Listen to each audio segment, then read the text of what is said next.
As Gandhara art started resembling ordinary life and became more secular, the sculpture of India climbed its incredible heights. Although the Buddha's theme predominated, there were representations of other gods and rulers produced as well. The sitting or standing Buddha is a distinctive Gandhara sculpture.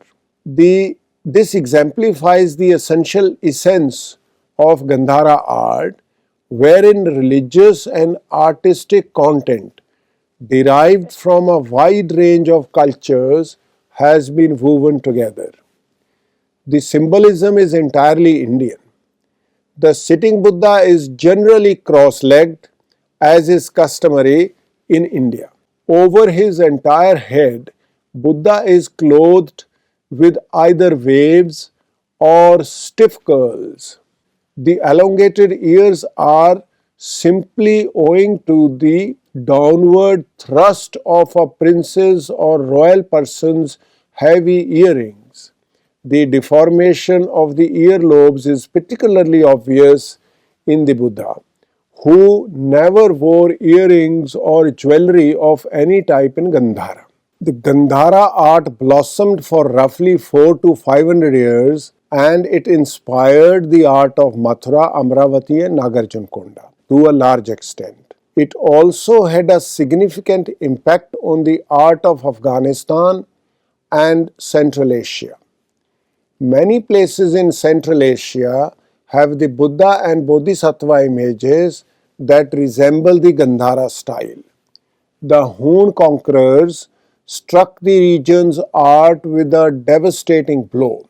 During Xuanzang's visit to this land, he was told that Mihirkul, a harsh Huna ruler, had destroyed the region's Buddhist monasteries.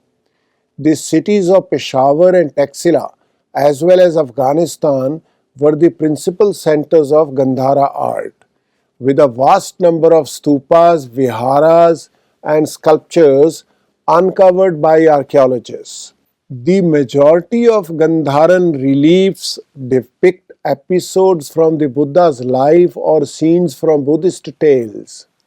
The Bodhisattvas are depicted with a bare upper torso, skirt scarves, jewels, and long hair, in contrast to the Buddha, who is always depicted as only in a monk's garb and has short hair.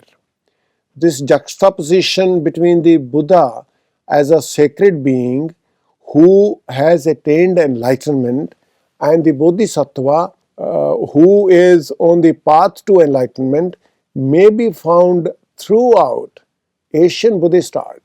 The Gandhara style has a very insipid flavor in the Indian context. The Buddha images lack the spirituality which was present in the images of the Gupta period. It is only fair to point out that the visuals have a delicate, beautiful, and caring feel about them. The Mathura school of art.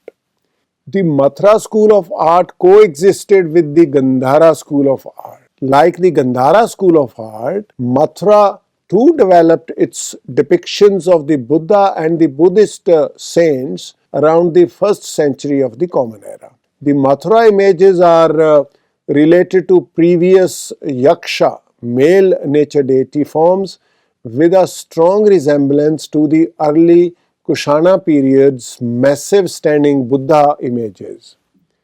This school was the product of Brahmanism, Buddhism, and Jainism's religious devotion. Gandhara art affected it as well, as seen in its sculptures. This school of art produced the Buddha sculptures as well as lovely female sculptures. During the Kushana period, the Buddha was given human form and sculpted in stone under this style of art.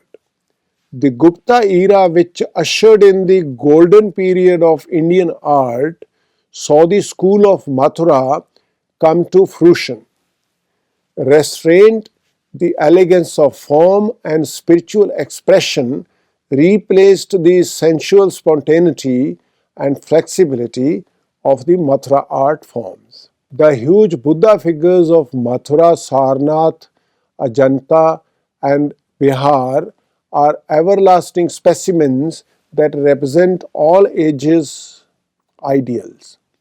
The art style that began and grew in Mathura not only dominated the northernmost half of the country, but also inspired and impacted other schools of art that followed. The sculptures of Mathura are unquestionably credited with the creation of the first fully Indian depictions of the Buddha. The art products of Mathura are an essential part of every Indian art collection.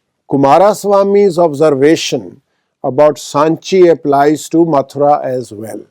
To quote him, the art of Sanchi is not as art created or inspired by Buddhism, but is Indian art adapted to edifying ends and therewith retaining in its own intrinsic qualities. Unquote. The art of Mathura is first rigid in its depictions of the standing Buddha and Yakshas, but it quickly evolves into a mature form that positions it among India's top arts. Its sculpture takes on a very truly human representation, and one can almost feel the skin quiver beneath the chest of the sculpture.